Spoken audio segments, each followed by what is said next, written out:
name is Erin Chisholm and I'm at Seneca College for Fashion Arts. What I start with is getting inspiration, and it's not easy all the time, but usually I just watch a lot of films and make a collection based on that.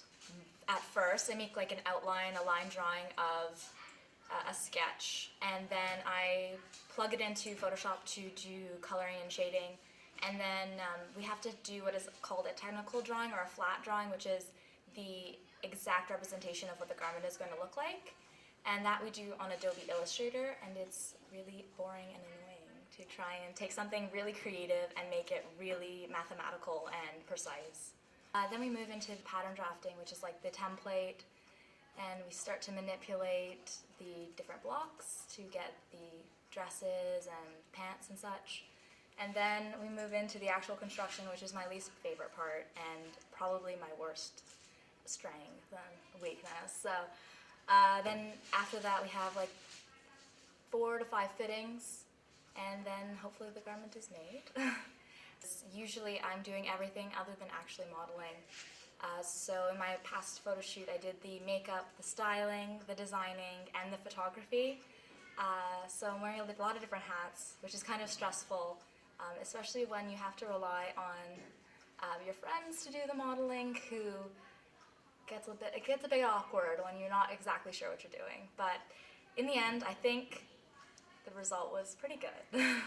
For the upcoming fashion show that we have at the end of the year for 3rd year, we get professional models, basically the newbies from modeling agencies, to come in and hope that our clothes fit them, because we fit them on a different model than we actually use in the show. My pattern, I'm on look 1 of 5 for this collection, and the initial pattern was way too big for my fit model, and I took it in like 5 inches.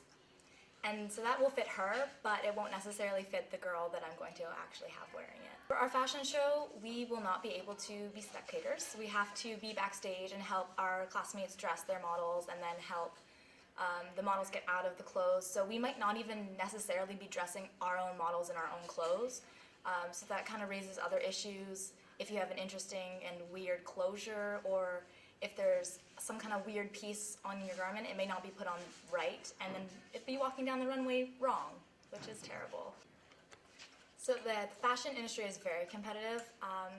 It's not only just who's graduating in Toronto or in Canada or in North America, it's on a world stage, so you have to compete with all of the new graduates for all of the different colleges that offer fashion-related programs.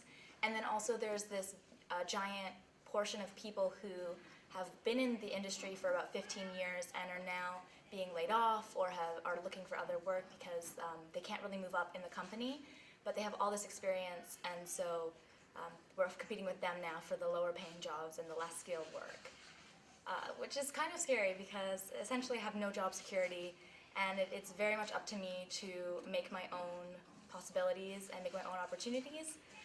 So I'm not looking forward to that, but there is like a little bit of light at the end of the tunnel, because internships are a great way to get work experience and for people to see what you're capable of without having so much competitiveness. So for myself, I will be looking into an internship next year with a theater company. With that also offers other challenges, because a lot of people don't want new graduates because we're less experienced, but we're free.